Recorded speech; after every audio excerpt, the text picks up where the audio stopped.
Shalom, welcome to ito po ang aking niluto ngayong araw na to. Ayan, pansit bihon tayo ngayon. Then yung aking malasadong itlog. Ayan mo, nakita niyo yun. Gusto ko kasi malasado lang. Ayan, pansit bihon. Then yung aking kape. Ayan, tama na ko yung ganyan. 3-in-1 muna tayo. Ubusin natin yung 3-in-1. May nakasalang na naman ang inday. Labahin na naman.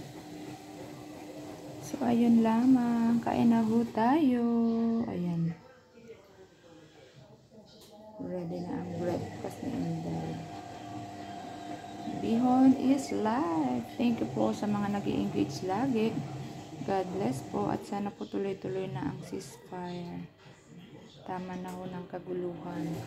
Mainam po ang kapayapaan sa buong mundo. Lord, thank you Lord. Ayan, kain na tayo.